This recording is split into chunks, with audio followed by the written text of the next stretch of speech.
La naissance et la mort sont des vérités incontournables qui définissent l'expérience humaine. Êtes-vous d'accord avec cette observation? Tout au long de notre vie sur Terre, nous avons la possibilité de façonner notre monde par nos actions.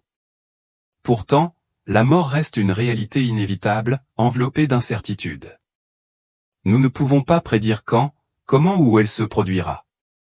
Ce dont nous pouvons être certains, c'est que, finalement, nous entrerons dans un royaume au-delà de notre compréhension, d'où il n'y a pas de retour possible. Pour ceux qui cultivent une relation avec le divin pendant leur existence terrestre, il y a l'espoir d'une rencontre céleste. Mais quelles assurances concrètes avons-nous?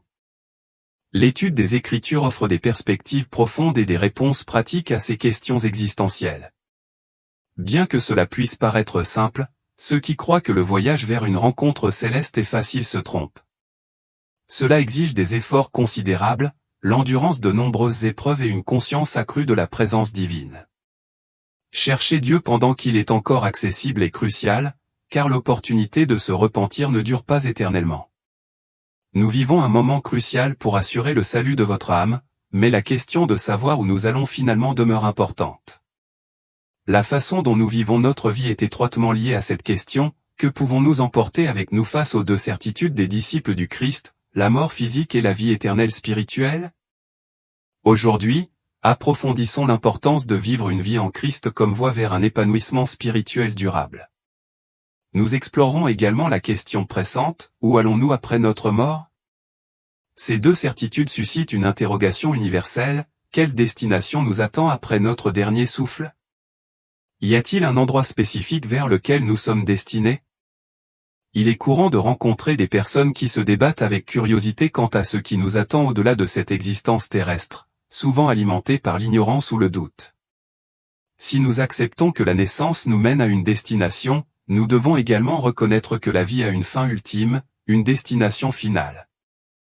La tapisserie de nos expériences, nos joies, nos peines, nos amours, nos déceptions et la myriade d'événements que nous rencontrons finira par culminer dans la conclusion de notre voyage terrestre. Cette conclusion peut sembler entourée d'incertitudes. Certains croient qu'après notre dernier souffle, nous nous reposons dans l'attente d'un jugement final, qui déterminera notre sort au paradis ou en enfer. D'autres soutiennent qu'une évaluation immédiate suit notre départ terrestre, nous livrant à nos destinées prédéterminées. Quelles que soient nos croyances, un fil conducteur dans les enseignements religieux est l'idée que le salut dépend du mérite de nos choix. La décision de l'endroit où vous passerez l'éternité vous appartient en fin de compte. Tandis que Dieu guide et influence notre chemin, nous conservons la liberté de diriger notre parcours. Par conséquent, il est essentiel de maintenir une forte communion avec les autres. Nos frères croyants nous aident souvent à rester sur le droit chemin, nous empêchant de trébucher au milieu des défis de la vie. L'Église sert d'ancre qui nous maintient alignés avec la volonté de Dieu. Cependant, il ne suffit pas de suivre un chemin que vous croyez être le bon, il faut également s'assurer qu'il mène au Christ. Dans la vie chrétienne, il n'y a qu'un seul vrai chemin, sans déviation pour ceux qui suivent Dieu. La vie éternelle ne doit pas être recherchée par peur mais embrassée par amour. Elle représente l'approfondissement de l'alliance de Dieu avec l'humanité.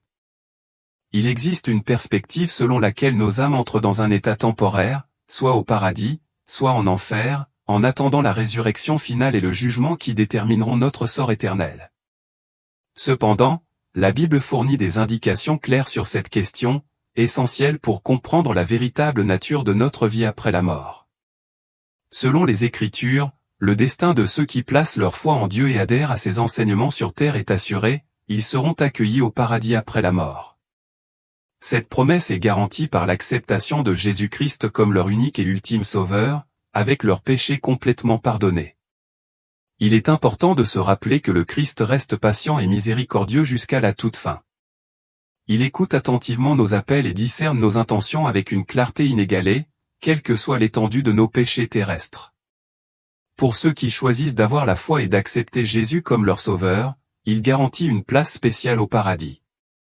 La mort n'est que la séparation du corps, tandis que l'esprit est préservé en Christ dans le royaume céleste.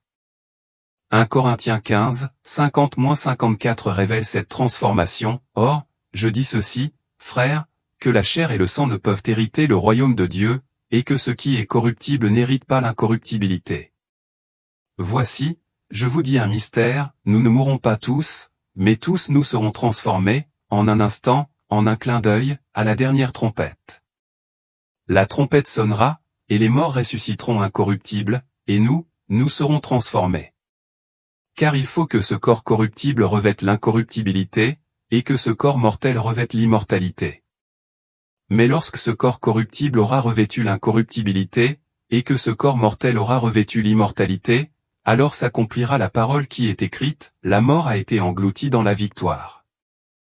De même, 1 Thessaloniciens 4, 13-17 décrit la résurrection et la glorification des croyants, nous ne voulons pas, frères, que vous soyez dans l'ignorance au sujet de ceux qui dorment, afin que vous ne vous affligiez pas comme les autres qui n'ont point d'espérance. Car, si nous croyons que Jésus est mort et qu'il est ressuscité, Dieu ramènera aussi par Jésus et avec lui ceux qui sont morts. Voici, en effet, ce que nous vous déclarons par la parole du Seigneur, nous les vivants, restés pour l'avènement du Seigneur, nous ne devancerons pas ceux qui sont morts. Car le Seigneur lui-même, a un signal donné, à la voix d'un archange, et au son de la trompette de Dieu, descendra du ciel, et les morts en Christ ressusciteront premièrement. Ensuite, nous les vivants, restés, nous serons tous ensemble enlevés avec eux sur des nuées, à la rencontre du Seigneur dans les airs, et ainsi nous serons toujours avec le Seigneur. Ces passages affirment que pour les fidèles, la mort n'est pas la fin, mais le début d'une existence nouvelle et glorifiée avec le Christ. Ce passage révèle la vérité profonde selon laquelle si la mort physique est inévitable, la mort spirituelle ne l'est pas. Selon les Écritures, à la dernière trompette, tout le monde connaîtra la résurrection. Cependant, tout le monde ne connaîtra pas le même sort. Comme le dit clairement l'Épître aux Corinthiens, les corruptibles, ceux qui ont vécu dans le péché sans la grâce de Dieu resteront dans leur état de corruption. Seuls ceux qui ont vécu en Christ seront transformés en immortalité, où la mort est vaincue et l'esprit est protégé par Christ. Cette promesse est reprise dans le livre des Thessaloniciens, qui souligne que la foi en la résurrection de Jésus nous assure la vie divine pour tous les disciples du Christ. L'attente d'être élevé pour rencontrer le Seigneur dans les nuées n'est pas un simple fantasme, mais une croyance profondément ancrée, qui apporte réconfort et espoir pour une transition paisible vers la mort dans l'étreinte de Jésus-Christ. Dans cet événement transformateur, le corps et l'âme seront réunis et glorifiés pour une existence éternelle, habitant les nouveaux cieux et la nouvelle terre. Cette vision est magnifiquement décrite dans Apocalypse 21, 1-4, puis je vis un nouveau ciel et une nouvelle terre. Car le premier ciel et la première terre avaient disparu, et la mer n'était plus. Et j'entendis du trône une voix forte qui disait, voici le tabernacle de Dieu parmi les hommes. Il habitera parmi eux, et ils seront son peuple, et Dieu lui-même sera au milieu d'eux. Il essuiera toute larme de leurs yeux, et la mort ne sera plus, et il n'y aura plus ni deuil, ni cri, ni douleur, car les premières choses ont disparu. Ce passage offre une promesse divine, Dieu prendra tendrement soin de chaque croyant, préparant un paradis sans douleur, sans larmes et sans mort. Les épreuves et les tribulations de la vie terrestre deviendront sans importance, car seule la vie éternelle a une véritable signification selon la parole de Dieu. Pour un disciple de Jésus, l'âme sera guidée au ciel par les anges de Dieu quelques instants après la mort. Dans la Bible, Jésus raconte une histoire poignante qui met en contraste deux hommes en fonction de leur statut social, un homme riche et un homme pauvre nommé Lazare. Bien que ce récit mette principalement en lumière leur vie terrestre, il offre un aperçu plus approfondi de leur destinée éternelle. L'homme riche a vécu dans le luxe et l'excès, tandis que Lazare a connu une pauvreté et des difficultés extrêmes. Le contraste entre leur vie est décrit de manière frappante dans Luc 16, 19-21. Or, il y avait un homme riche qui vivait dans l'opulence, vêtu de pourpre et de fin lin, et se livrait chaque jour à des occupations fastueuses. À sa porte se trouvait un pauvre nommé Lazare, couvert d'ulcères et désireux de se rassasier des miettes qui tombaient de la table du riche. Même les chiens venaient lécher ses ulcères.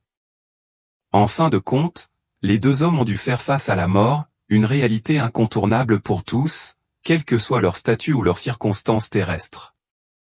Pourtant, leurs destins posthumes ont été étonnamment différents.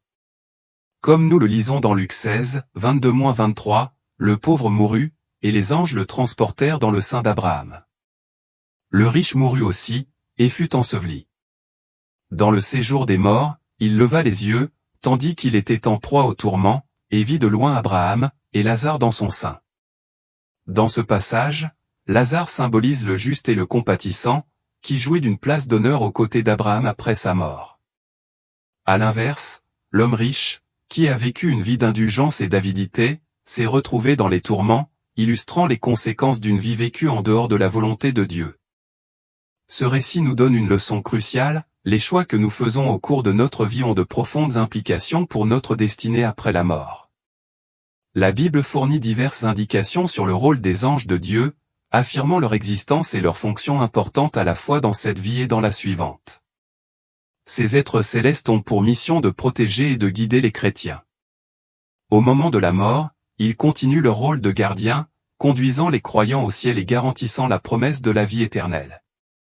Les anges, en tant qu'êtres de lumière, occupent une place importante dans toute la Bible, soulignant leur rôle central dans la démonstration de l'alliance du Christ avec l'humanité, de son amour sans limite et de la force formidable de ses armées célestes. Dans les récits bibliques, les anges occupent souvent des rôles centraux, servant de messagers ou de guides dans diverses histoires. La Bible donne également un avertissement sévère: les incroyants seront jugés devant le grand trône blanc et seront jetés dans les temps de feu, ce qui entraînera une séparation éternelle d'avec Dieu. Cela représente une condamnation irrévocable, sans possibilité de repentir ou de soulagement de la souffrance éternelle. La seule possibilité de choisir un chemin différent réside dans notre vie terrestre. Nous sommes exhortés à modeler notre vie sur celle de Lazare, en choisissant le royaume des cieux pendant notre séjour sur terre. Une fois que nous sommes décédés, notre destin final est scellé par les choix et les actions que nous avons faits. Cette décision est loin d'être anodine, mais beaucoup semblent négliger sa gravité. Nous n'avons qu'une seule chance de faire ce choix, et cette opportunité est éphémère. Sans repentir jusqu'à notre dernier souffle, l'alternative est la souffrance éternelle. À l'inverse, embrasser la repentance et accepter Jésus comme notre Sauveur nous assure une place au ciel. C'est un choix simple, mais l'urgence est indéniable à l'approche de la fin, comme la Bible nous le rappelle chaque jour. Chaque jour offre une nouvelle occasion de renouveler notre alliance avec Dieu et de faire un choix décisif. Le temps est limité, et seul Dieu connaît le temps fixé pour chaque personne. De plus, on croit qu'au moment de la mort, toutes nos facultés aux pensées, émotions, voix et mémoire restent conscientes et intactes. Dans l'au-delà, nous continuons à ressentir des sensations, des pensées et des souvenirs comme nous le faisions de notre vivant. Cela suggère que notre véritable essence ou le cœur de ce que nous sommes en tant qu'individus, avec tous nos traits et personnalités uniques, réside dans notre esprit ou notre âme. Notre corps physique n'est que des vaisseaux temporaires qui soutiennent notre véritable moi. Ce qui perdure au-delà de la mort physique est notre âme authentique, qui continue d'exister avec la même individualité et la même capacité de compréhension que pendant notre vie terrestre. Le paradis n'est pas simplement une vague expérience spirituelle collective parmi des esprits désincarnés, il promet d'être un royaume riche en activités et en expériences nouvelles et enrichissantes pour l'âme. Philippiens 21-24 nous éclaire sur ce point en disant: « Pour moi, vivre c'est Christ, et mourir est un gain. Mais si je dois continuer à vivre dans la chair, c'est pour moi un travail fructueux, et je ne sais lequel choisir. Mais je suis pressé des deux côtés, j'ai le désir de m'en aller et d'être avec Christ, ce qui est de beaucoup le meilleur. Mais il est plus nécessaire, à cause de vous, de demeurer dans la chair. » Dans ces versets, l'apôtre Paul explique que la mort représente un gain, car elle le rapproche de Christ. Cette perspective est à la fois réconfortante et édifiante, renforçant la croyance que la mort n'est pas une perte ou une privation, mais une transition vers quelque chose de bien meilleur. Cette assurance renforce notre foi en tant que disciples du Christ, qui croyons aux promesses du Seigneur. Jésus, qui est à la fois la résurrection et la vie, promet que ceux qui croient en lui, même s'ils meurent, vivront à nouveau, et que ceux qui sont vivants et croient en lui ne mourront jamais. Bien que notre existence terrestre puisse sembler petite et éphémère comparée à la destinée chrétienne qui nous attend, il est essentiel de vivre en communion et d'apprécier la beauté du monde malgré sa douleur et ses défis. La Bible fournit des informations profondes sur la vie après la mort, et il existe de nombreuses autres histoires et enseignements à explorer.